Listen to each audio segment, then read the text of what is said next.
I figured it might be a nice day to tell you guys a little bit of the story of Gianna and Bella. I've alluded to it in prior videos. I've told you a little bit about how the falling out has happened in the video about the girl from the Caribbean island. Anyway, there's a lot of things I've learned from this, a lot of unique, niche, nuanced insights into female nature that I've picked up from this experience of essentially, well, I wasn't either of their boyfriends exactly, so I wouldn't say having two girlfriends at the same time, but essentially like having all the benefits of exclusivity and having them act as a girlfriend without there being any title exchange of sorts, which is pretty impactful. It is. Ciao, grazie. It's okay, thank you. It's pretty impactful, and it's very deliberate why I delay the title as long as I can. Now, I've done that before. I have given the title before, and that was to my first girlfriend, who's also in the context guide. All these pseudonyms, these aren't their real names, obviously. All these pseudonyms, though, you can find in the Discord. There's context for all of them, but the first one, Bree, my first girlfriend, I did give her the title after a year, and she was fantastic, no complaints. I ended up breaking up with her, not because there was anything she did wrong or whatever, but I mean, that's a story for another day, you know, but she's a great woman, but I just could not have I was not going to have a family with her, in short. But had a great time with her and no complaints of her character. But she was the only girl who was ever really my girlfriend. And the first lesson I'll share with you from this experience is that you want to elongate that process as long as you can, because they have to earn that title, and they also have to earn exclusivity, or at least the idea of exclusivity, because I obviously was not being exclusive, but there came a point where I did agree to it, and I was just blatantly lying. And I was very comfortable in the lying because I rationalize it. As I've explained in prior videos, like the episode responding to aesthetics waiting, how you can rationalize anything, and it makes sense for him, for example, to rationalize not getting into a fight and avoiding altercations, whereas me, it might make sense to rationalize all the benefits to being willing to engage in an altercation. You know, you could rationalize anything, and the thing that I've rationalized is that it is actually not just in my best interest, but it is in their best interest, for their net happiness, for their net quality of life, for their future, to lie to them. It could just be me rationalizing, and I could be completely wrong. But I believe I really have managed to convince myself that it is in their best interest. And of course, my best interest too. And this is just because I obviously understand the laws of female nature. You know, they get much more joy and entertainment from a relationship when there is drama, when there is the sense that, you know, there may be something suspicious going on. They love that. And that's what makes them feel loved. That's what makes them, obviously it's more nuanced than that, but that is something that really makes them feel. It's what makes them dream about you at night. It's what makes them obsess and have purpose in their life, you know? And we could obviously get into why that is, obviously, and it's because of hypergamy at the end of the day. Those same feelings are going to be exhibited if you're just obviously so genetically far out of their league. But behaving in such a way like that sort of implies the same the same idea.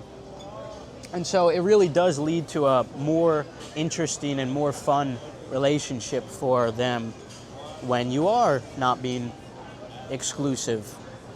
Now, I will say, when I did have a girlfriend, I was actually exclusive, and I never cheated, I never did anything. And I think I probably will remain that way. If I ever give a girlfriend title out, I will.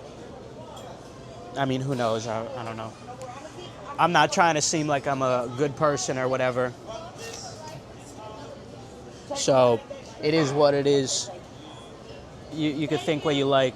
So let's just say that I'm gonna continue lying, so it doesn't look like I'm trying to be a good person.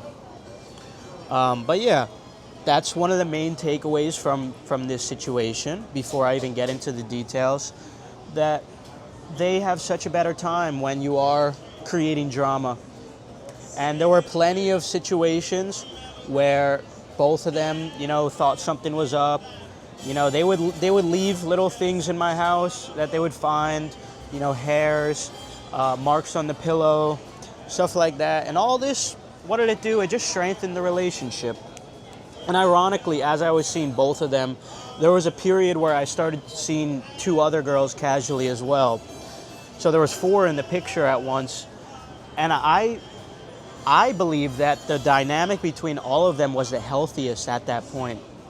That several month period was the healthiest where I was at. And once the relationship started hitting the rocks with Gianna, I remember Gianna telling me that was a time when everything was going the best, and she wishes that I was like how I was back in October and September. And I obviously never said it to her. I would never, break this to her, but it was just so funny to me because I was hearing her say this, and I was just realizing, wow, that was the time when I was seeing the most girls. What does that say? She was the happiest too. Now, I'm not going to say doing this is easy, It's not for everyone. I remember talking to my friend about it, and he was like, yeah, I don't know how you do that. My anxiety would get the best of me. And I don't know, I guess I'm just able to stay calm in all situations. And I think what really helps is the fact that I've rationalized it. I genuinely believe it's in their best interest. So it doesn't feel like I'm doing anything immoral. It doesn't feel like I'm doing anything bad. So I don't get any anxiety from it. I feel like I'm just doing the right thing. And we could get into, in another video, we'll explain this rationalization further, how there is more to it than just the fun of the relationship. We could talk about hypergamy and how, it's not an accident that women feel this way. This is something that this is a successful trait in evolution, a successful behavioral tendency, preference. It's not an accident that this showed up. 50% of men have passed down their DNA or something. 90% of women have passed down their DNA. It's only 40 to 50% of men. That tells you everything you need to hear. It tells you everything. And yeah, the modern environment is very different. And yeah, we created monogamy semi-recently. Evolution can't keep up with that though. That's why they still have these desires. That's why, deep down, they still feel this way. It's because evolution can't catch up with these modern constructs that we've built in such a short period of time. Because the Industrial Revolution and the way society has progressed in the last, several hundred years has been so rapid. But evolution is extremely slow. We are bodies living in radically different environments. Anyway, so that was the first thing I really took away from this experience, that the dynamic is quite literally healthier when you are being unfaithful. Now, obviously, there's going to be times when if you get caught, or,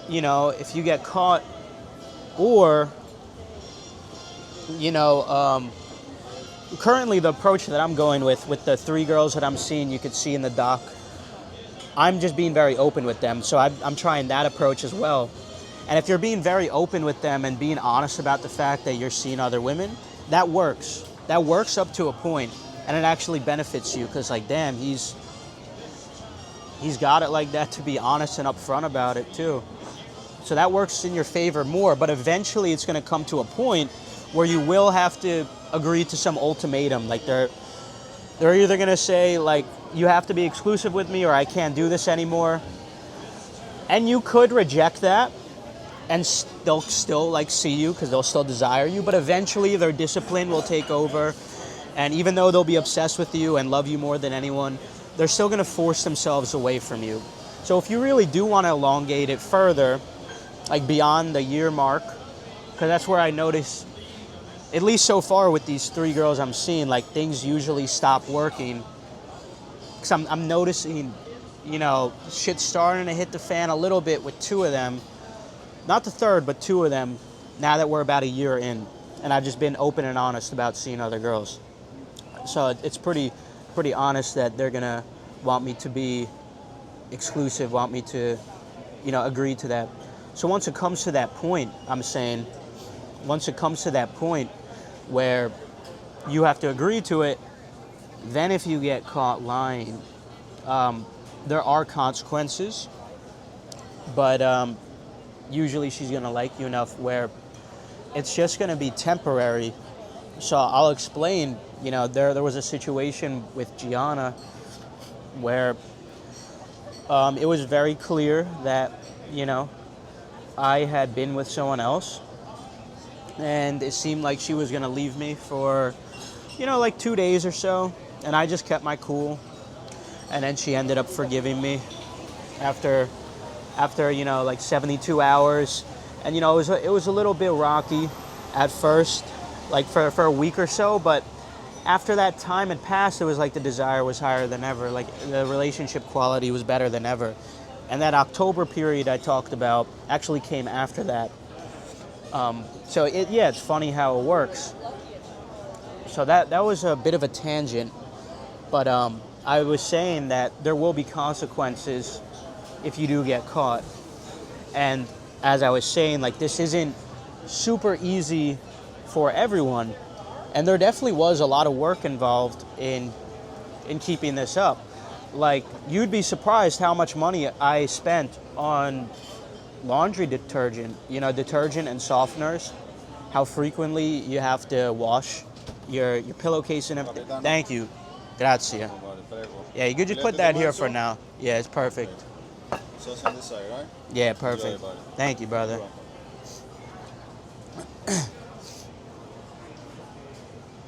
I didn't even start anything yet. I've been so into telling you guys about this story. But,